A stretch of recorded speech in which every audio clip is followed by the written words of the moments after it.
Bismillahirrahmanirrahim. Assalamualaikum warahmatullahi wabarakatuh. Saat kita berkendara di jalan raya, resiko menabrak kendaraan lain ataupun hewan pun pasti ada. Salah satu hewan yang sering tertabrak oleh pengendara adalah kucing. Khusus hewan kesayangan Nabi ini, ada mitos yang beredar di masyarakat sehingga orang-orang langsung menguburkan hewan tersebut. Lalu, mengapa kucing harus dikubur? Apa alasan sebenarnya menurut Islam dan fakta ilmiah?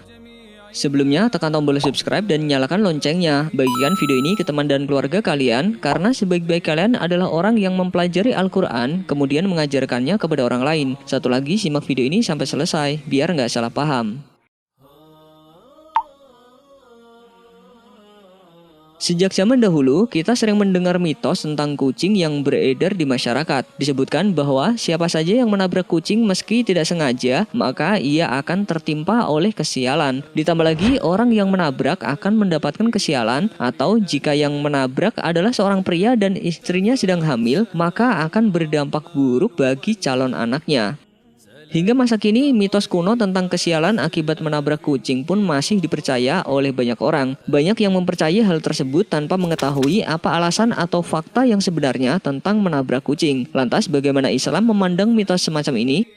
Sesungguhnya kucing memang merupakan hewan kesayangan Rasulullah SAW. Bahkan Rasulullah pernah berpesan kepada para sahabat bahwa kucing hendaknya disayangi seperti menyayangi keluarga sendiri, sebab Allah akan memberikan pahala apabila umat Islam menyayangi dan memelihara kucing.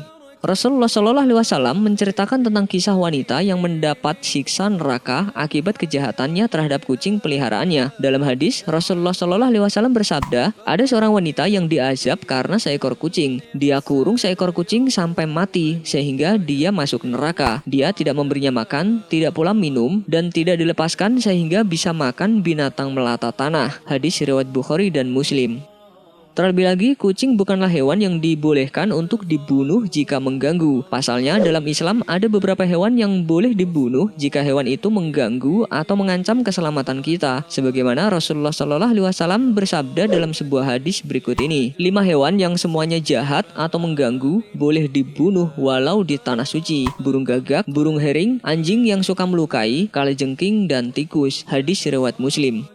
Maka dari itu, hewan yang tidak mengganggu seperti kucing sesungguhnya tidak boleh untuk dibunuh. Lalu bagaimana dengan hukum menabrak kucing karena tidak sengaja? Rupanya, apabila menabrak kucing disebabkan oleh ketidaksengajaan, maka sang penabrak tidak akan menanggung resiko apapun, kecuali jika hewan itu milik orang lain, maka dia menanggung ganti rugi ke pemiliknya. Sebagaimana Allah berfirman dalam surat Al-Ahzab, tidak ada dosa bagimu untuk perbuatan yang kamu tidak sengaja, tetapi yang ada dosa apa yang disengaja oleh hatimu. Quran Surat Al-Ahzab ayat 5. Maka dari itu, tugas kita yang secara tidak sengaja menabrak kucing hingga mati adalah menguburnya, agar bangkai kucing ini tidak mengganggu orang lain. Islam juga menyebut kegiatan menyingkirkan gangguan dari jalan termasuk husnul khuluq atau amal baik. Dari Abu Hurairah radhiyallahu anhu, Nabi SAW bersabda, ditampakkan kepadaku amalan seluruh umatku, yang baik maupun yang buruk. Aku melihat di antara amal baik mereka, menyingkirkan sesuatu yang mengganggu dari jalan. Hadis riwayat Ahmad dan Muslim. Di samping itu, kita memang dianjurkan mengubur bangkai kucing. Pasalnya, jika dibiarkan begitu saja di jalan raya atau dibuang ke sungai, maka akan berbahaya. Seperti yang diungkapkan oleh dokter hewan Abraham Syah yang dikutip dari faktabanten.co.id. Jika bangkai kucing atau hewan lain seperti tikus dibiarkan begitu saja atau dibuang, maka bisa menyebabkan penyakit toksoplasma pada manusia.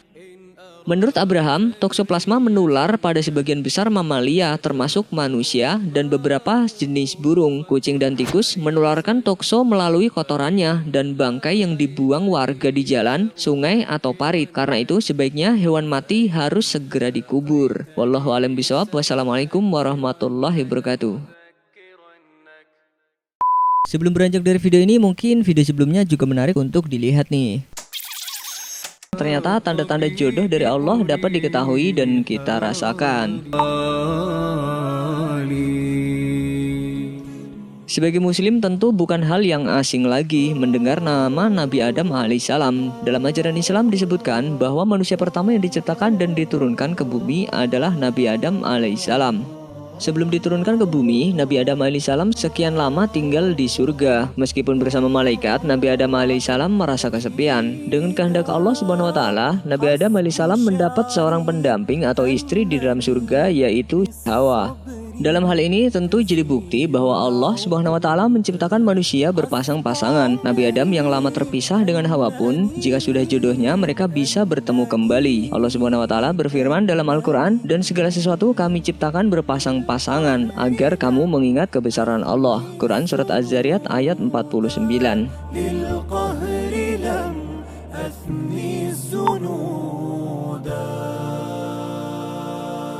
Jodoh adalah salah satu rahasia ilahi. Tak ada yang tahu siapa, kapan, di mana, dan bagaimana setiap manusia menemui jodohnya. Namun ternyata Allah telah memberikan dalam tanda kutip bocoran ciri-ciri siapa jodoh kita kelak.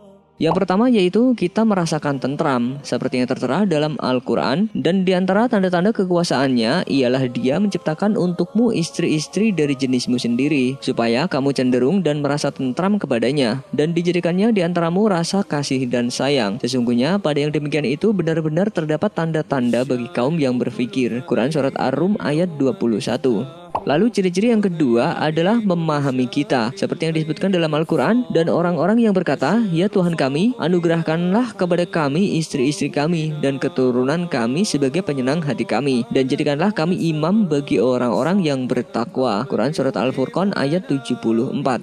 Dan tentunya ciri jodoh yang bisa kita temukan dalam Al-Quran terdapat dalam surat An-Nur ayat 26 yang isinya, wanita-wanita yang keji adalah untuk laki-laki yang keji, dan laki-laki yang keji adalah buat wanita-wanita yang keji pula. Dan wanita-wanita yang baik adalah untuk laki-laki yang baik, dan laki-laki yang baik adalah untuk wanita-wanita yang baik pula. Quran surat An-Nur ayat 26.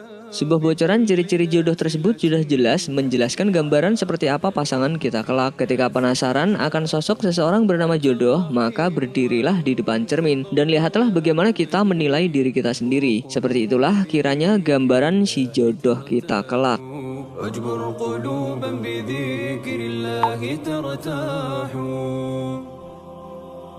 Di balik itu ada baiknya kita memanjatkan doa kepada Allah Subhanahu wa taala agar diberikan jodoh yang baik. Sesungguhnya Allah sangat suka dengan orang-orang yang sering berdoa. Salah satu doa yang bisa dipanjatkan untuk mendekatkan jodoh tertera dalam Al-Qur'an. "Ya Tuhanku, janganlah Engkau membiarkan aku hidup seorang diri, dan Engkaulah waris yang paling baik." Quran surat Al-Anbiya ayat 89. Selain itu, ada salah satu doa dari Nabi Musa alaihissalam yang paling terkenal dan diamalkan oleh banyak orang. Doa inilah yang selalu direkomendasikan untuk mendapatkan rizki dan jodoh dari Allah Subhanahu wa taala. Dalam surat Al-Qasas disebutkan, "Ya Tuhanku, sesungguhnya aku sangat memerlukan sesuatu kebaikan yang Engkau turunkan kepadaku." Quran surat Al-Qasas ayat 24.